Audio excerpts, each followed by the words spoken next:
Un planeta sumamente peligroso, pero es mejor pensar en cómo vivimos y no en cómo moriremos, ¿no creen? Eso me lleva a mi otro invitado. Aunque su preocupación fueron los pobres y oprimidos al desarrollar su filosofía, sus seguidores han sido, sin embargo, responsables de ejecutar a millones en algunas de las naciones bajo su control. Seguramente él querrá comentar sobre ese incómodo hecho. Decir que es un hombre de controversia es quedarse muy corto. Es venerado por millones, cientos de millones, y con igual fervor odiado por millones más. Él y su asociado, Federico Engels, publicaron un panfleto en 1848 y el mundo no volvió a ser el mismo. 1848 fue en sí un año en que toda Europa tembló con fervor revolucionario. Fue el año en que nuestro invitado escribió el Manifiesto Comunista. Damas y caballeros, el fundador del movimiento de masas más influyente desde el cristianismo, el doctor Karl Marx.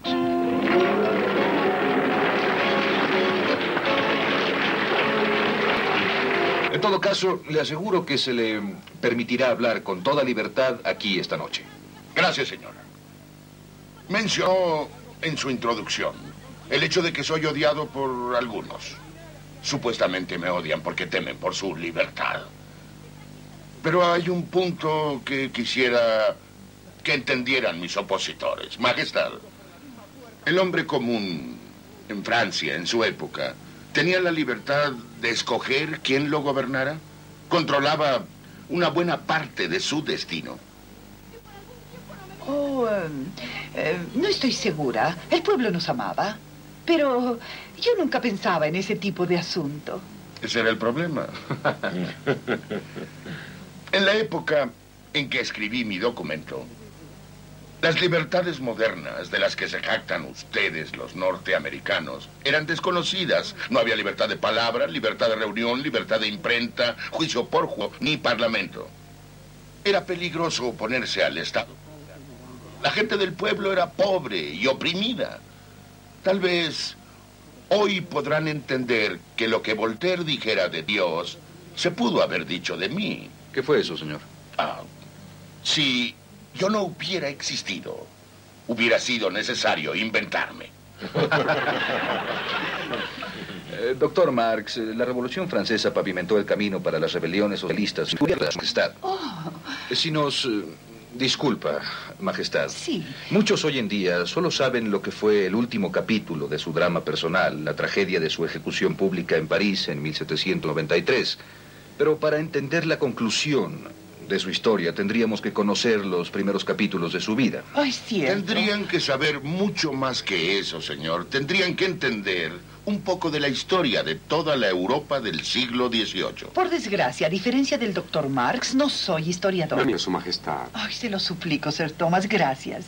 Hoy ven la historia de Su Majestad como una pequeña parte del gran drama de la Revolución Francesa.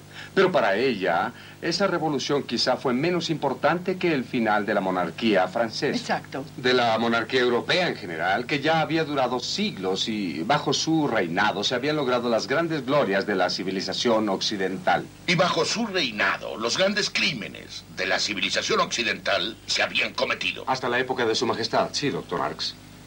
Tal vez al oír su historia personal, Majestad, sí, llegaremos a entender el panorama mundial del que nos habla el doctor Marx.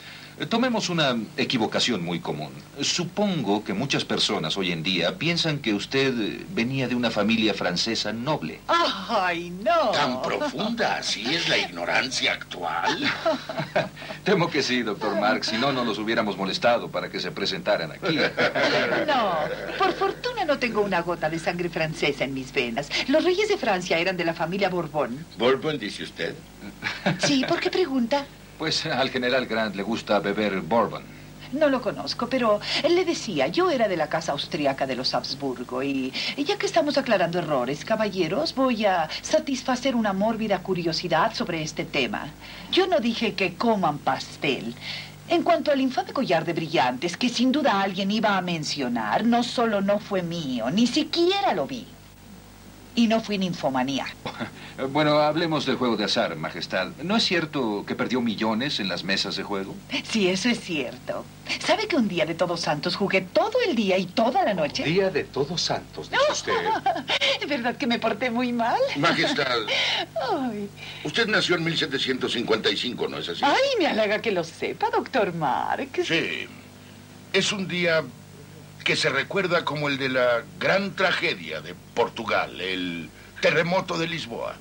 Tuvo lugar, señores, la mañana del día de Todos Santos, cuando acababa de empezar la misa en todas las iglesias de la ciudad. Tal vez tantas como 30.000 personas perecieron. ¿30.000? Sí, 30.000, la mayoría mientras rezaban. Majestad, ¿usted cree que la naturaleza es la mano de Dios? Así es.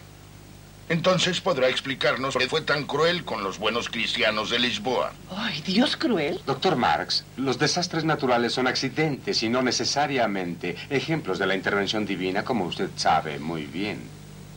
Por supuesto. Explíqueselo a esos cristianos que allí murieron. Ustedes, los abogados, aún se refieren a esos desastres como actos de Dios, ¿no es así? Es verdad, pero el término tiene un significado poético.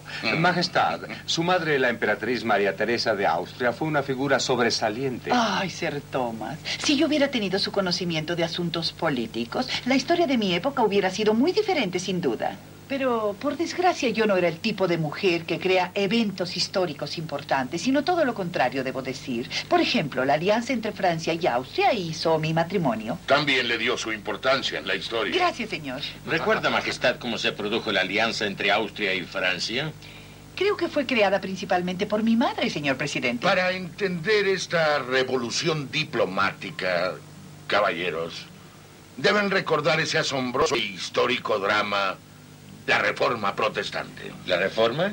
¿Qué tiene que ver con el precio de los huevos? Pues verás, señor Grant, la reforma acabó con el Renacimiento, ese glorioso florecer de la cultura, las artes, la música, arquitectura, escultura, literatura, esa gran explosión de actividad católica que aún se considera el máximo logro artístico en la actualidad.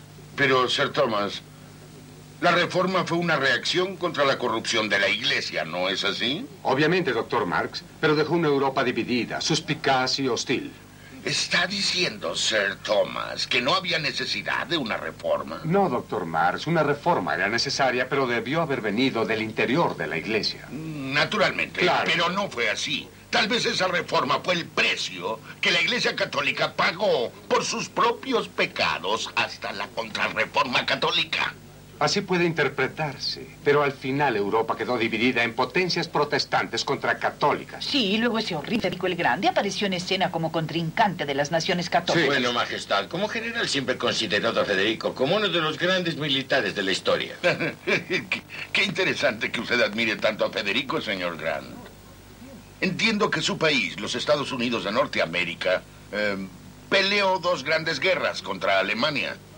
Creo que fue una fuerza en gran parte desatada por el espíritu de Federico el Prusiano. Antes de su tiempo había cosas como honor en la guerra y las negociaciones. Federico despreciaba la tradicional moralidad de la guerra. Absolutamente cierto. Mi madre, la emperatriz María Teresa, pensaba que la guerra era algo tan horrible que era imperioso hacer algo para civilizarla. Así es, Majestad. Las reglas de la conducta civilizada en la guerra deben ser parecidas a las establecidas para tratar con las ofensas criminales individuales. ¿A qué se refiere?